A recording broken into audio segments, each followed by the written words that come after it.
히사모의 모든 뉴스는 라니맘닷컴의 후원으로 제작이 됩니다. 회 많이 드시지요? 겨울이 다가오면서 날 음식을 많이 드시는 분에게는 프라지퀀텔이라고 하는 구충제 필수입니다. 간 디스토마, 회를 통해 감염되는 구충 제거의 프라지퀀텔. 라니맘닷컴에서 주문하실 수 있습니다. 첫 번째 뉴스입니다. 역시 올해도 불프를 추월한 사이버 먼데이. 정확하게 구분을 하자면 불프는 땡스기빙 전후로 한 지난 주 연말까지, 연말이 아니죠, 주말까지를 얘기하는 거고요. 사이버 먼데이는 불프가 끝난 그 다음 주 시작하는 월요일, 그러니까 오늘이 화요일이니까 어제부터 시작하는 그야말로 온라인 쇼핑을 이야기하는데요. 사실 저희가 예전만 하더라도 사이버 먼데이라고 하는 거는 불프에 가려져서 과연 사이버 먼데이의 매출이 불프의 매출을 올라설 수 있을까라고 하는 게 사실 솔직한 심정이었거든요. 20년 전 이야기입니다. 근데 이제는 불프가 사이버 먼데이의 1등의 자리를 완전히 내어주는 모양새입니다. 안 그래도 역전을 했었는데요. 코로나가 완전히 굳히기 모양새로 돌아가는 분위기인데요. 올해도 변함없이 사이버 먼데이의 매출이 엄청난 108억 달러로 추정이 됩니다. 와, 한 화로는 약 12조 원에 가까운, 계산도 잘 안 되죠. 하루 기준으로 봤을 때는 지난해 역대 최고의 기록이 94억 달러였거든요. 근데 오늘 이번에 같은 경우는 94억에서 무려 108억이니까 14억 달러가 더 증가한, 약 15.1%가 더 증가한 수치입니다.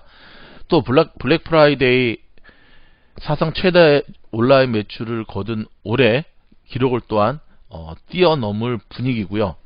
좀 전에 말씀드렸던 데도 작년에도 이 사이버 먼데이가 온라인 쇼핑 매출의 블랙 프라이데이를 앞질렀습니다.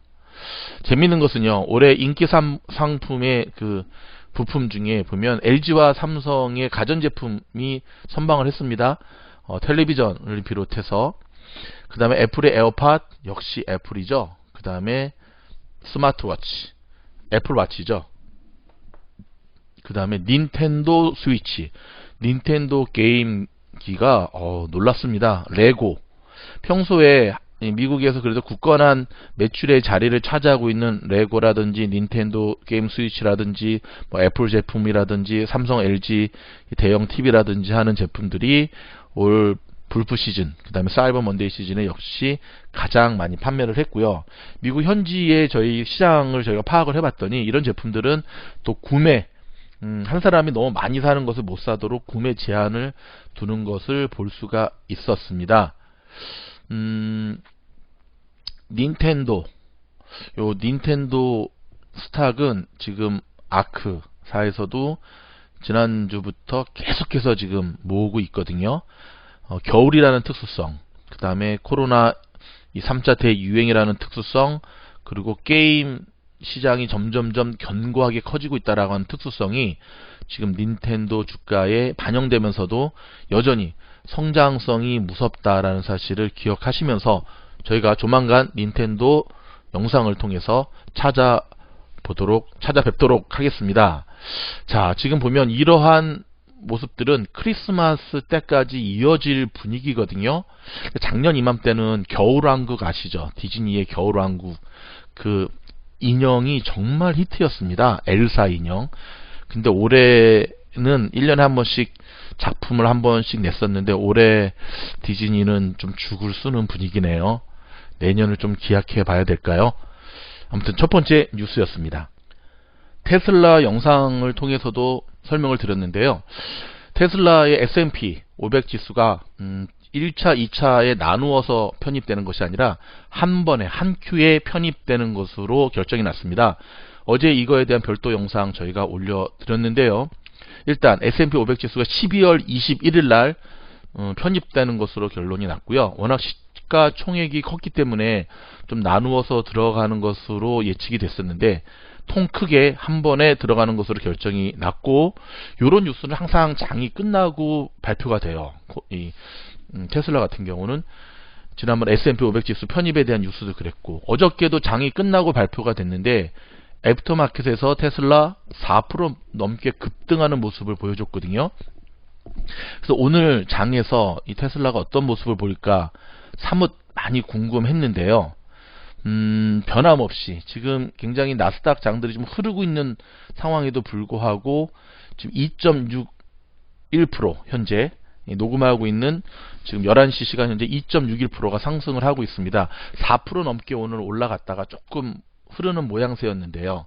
시장이 좋았다고 한다면 600불대, 어저께인가 그저께 한번 600불 찍고 지금 내려왔잖아요. 600불대를 돌파할 수 있을 것으로 보였는데 지금 시장 분위기가 썩 좋지가 않습니다. 다시금 용두삼이 전강 후약이라 그러죠. 시작할 때는 조금 강하게 선물 지수의 상승을 갖고 올라왔다가 후반부로 갈수록 계속 좀 흘러내리는 모양새들이 계속 반복이 되고 있는데요. 그만큼 지금 미국 시장이 조금 뭐라 그래야 되나, 그러니까 하루는 올라가고 하루는 피바다고 또 하루는 푸른 초원이고 하루는 피바다고, 진짜 푸른 초원에 누워서 정말 몸에 좋은 무슨 스테이크를 먹는 것도 아니고 3만 지수 3만 포인트를 넘는 오늘 300포인트 이상 급등했던 다우 30 지수가 이 시간대 보니까 또 3만 포인트를 내어 주었네요. 그래서 지금 29,932, 그래서 293.72를 기록하고 있고, 나스닥은 지금 엉금엉금 가고 있긴 한데 뭐 애플 종목 같은 경우는 굉장히 잘 가고 있고요. 간만에 아마존 좀 달리고 있네요. 근데 뭐 썩 좋은 모습은 별로. 니콜라는 오늘도 곤두박질 치고 있고요. 15.83%. 그 다음에 테슬라를 비롯해서 몇몇 주들, 특별히 기술주, 저기 뱅크 오브 아메리카 BAC죠, 티커. 오늘 선방하는 모습입니다. 2.61% 상승하고 있는데, 보잉도 웬일로 3.15% 좀 오르고 있고요. 나머지 종목들은 뭐 엎치락 뒤치락 하는 것들이 지금 쌓여 있고, 내일로 예정되어 있는 하원 의원의 중국 기업들에 대한 투표가 또 중요한 변수를 차지하고 있어서, 최근 올해 미국 나스닥 시장을 이끌었던 중국 종목들이 지금 굉장히 조정을 많이 받고 있는 모양새입니다. 오늘 전기차 3인방은 저렇게 무너지나요? 지금 3일 연속 4일 연속 계속 조정의 모습을 보여주고 있고요. 팔런티어는 지금 볼까요? 팔런티어도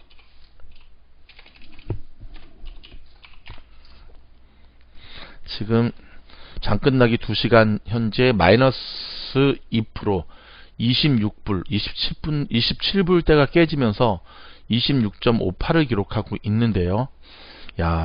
저격 한번 당했다고 이렇게 무너지나요, 팔런티어? 하지만 쉽게 무너지지 않는다는 의지의 모습을 보여주고 있습니다. 통키뉴스 하다가 자꾸 주식으로 갔습니다. 죄송합니다. 다시 한번 돌아오도록 하겠습니다. 자, 프랑스에 이어서 캐나다도 일명 팡 주식들, 구글이라든지 페이스북이라든지 하는 기업들, 글로벌 정보기술 IT 업체들이라고 하죠. 이들에게 2022년부터 이제 22년 뭐 올해 다 갔으니까 1년 후부터는 디지털세를 적용하겠다. 디지털세 적용하는 것을 강행하겠다라고 밝혔네요. 자, 로이터 통신에 따르면 캐나다 재무부가 디지털세에 대한 국제적인 합의가 지연되는 점을 우려한다면서 이런 계획을 발표했습니다. 자꾸 지연되면 우리라도 강행하겠다라고 하는 건데, 구글, 페이스북, 아마존, 트위터, 유튜브, 넷플릭스, 공룡 IT 기업인데요. 내라고 하기 전부터 좀 알아서 냈으면 좋겠는데, 어찌됐든 저러한 거대한 공룡들을 통해서 각 나라들이 부족한 세수를 계속해서 저렇게 물려도 계속 갈 수밖에 없는 종목들이니까 이해는 하는데, 시장을 이끌고 있는 대장주의 역할이 저러한 태클로 인해서 조금 꺾이지 않을까 하는 것이 사실 솔직히 걱정되는 부분입니다. 여러분, 무디스라고 아시죠? 잘 모르시면 이 무디스라고 하는 것도 꼭 기억하셔야 됩니다. 국제신용평가사입니다. 무디스의 평가에 의하면 계속해서 지금 드러나고 있는, 발표되고 있는 백신의 진일보적인 뉴스에도 불구하고 여전히 경제 전망은 어둡다라고 하는 발표를 했습니다. 코로나 백신 개발을 둘러싼 긍정적인 뉴스들이 계속 따르고 있지만 여전히 코로나로 인한 경제 충격은 가시지 않고 있다라고 하는 부분인데요.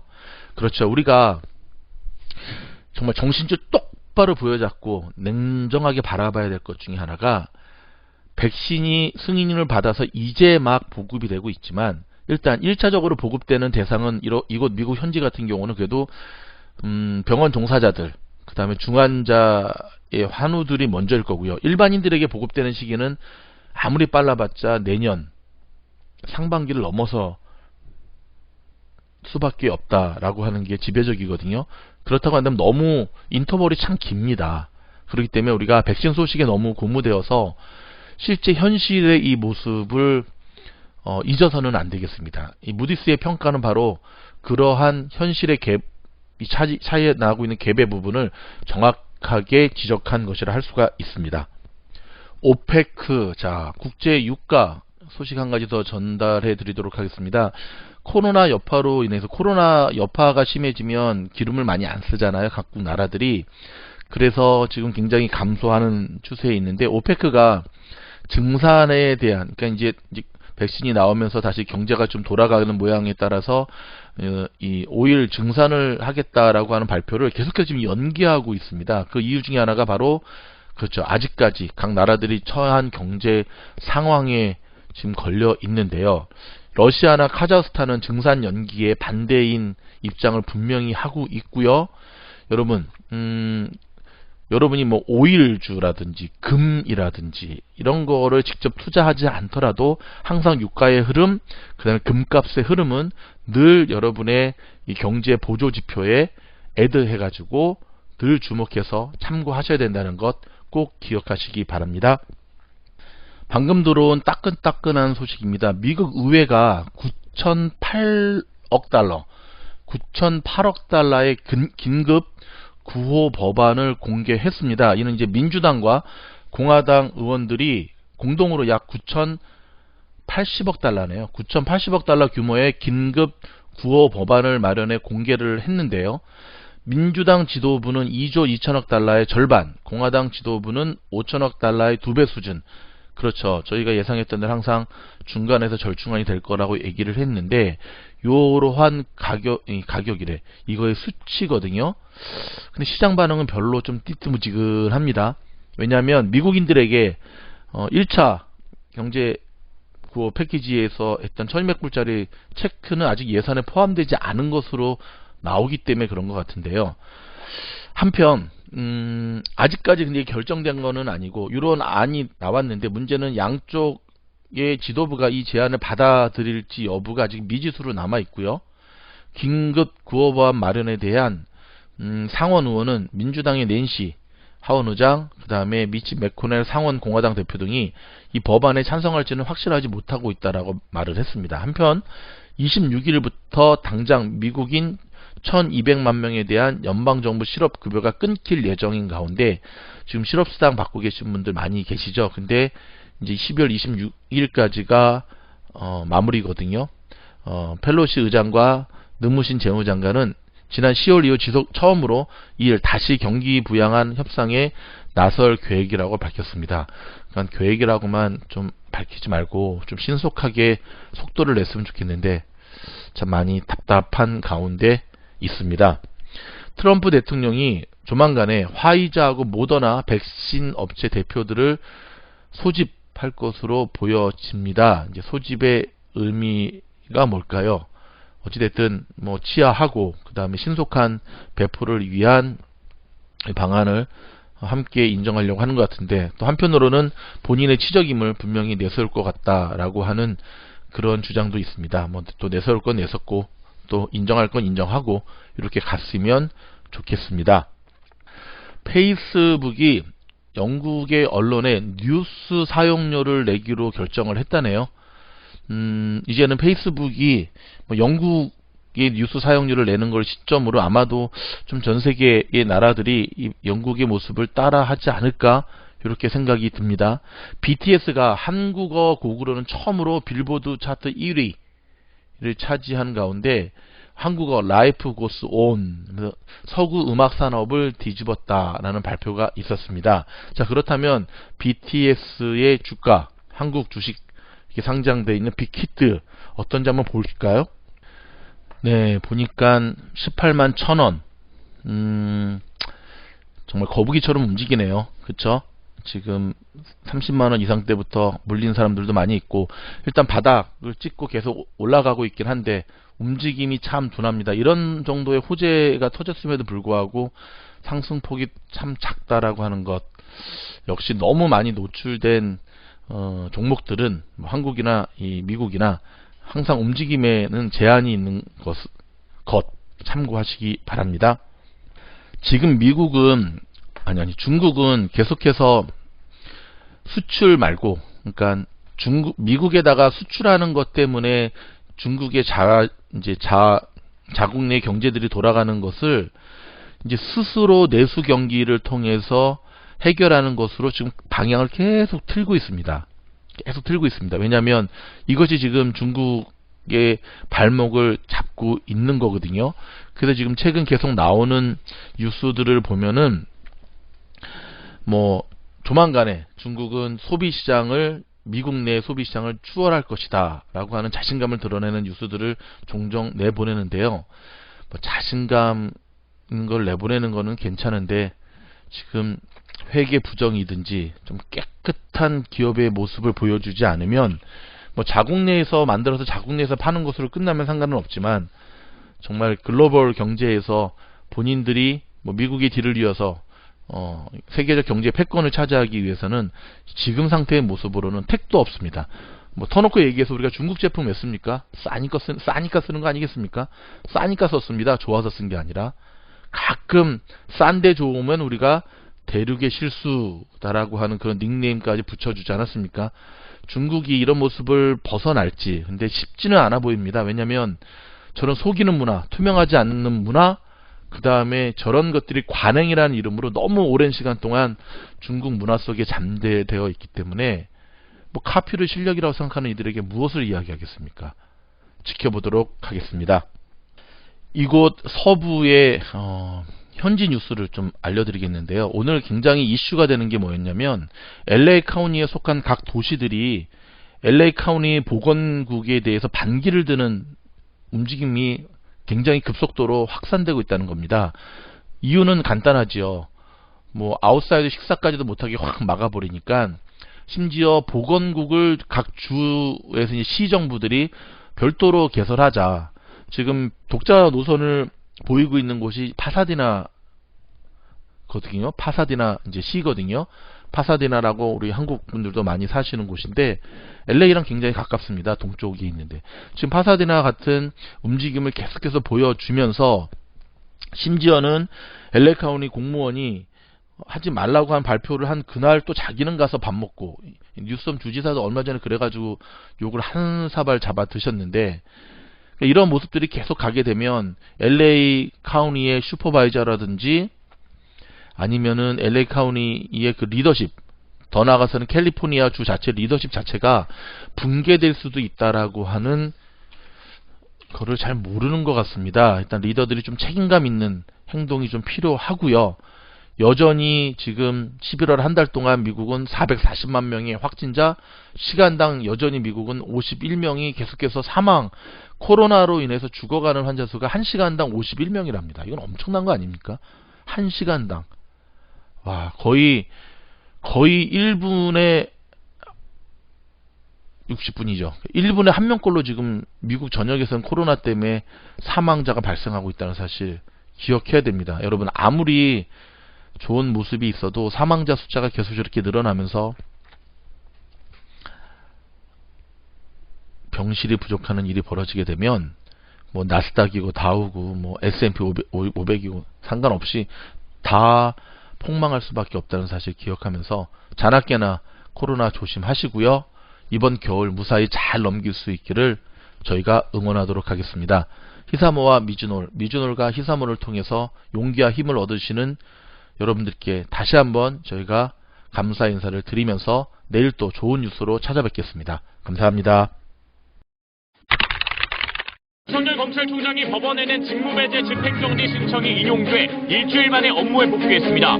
법무부 감찰위원회가 윤 총장 관련 처분이 부적정하다고 권고한 가운데 내일로 예정된 징계위원회는 4일로 연기됐습니다. 문재인 대통령과 정세균 총리가 잇따라 추미애 법무부 장관을 만났습니다.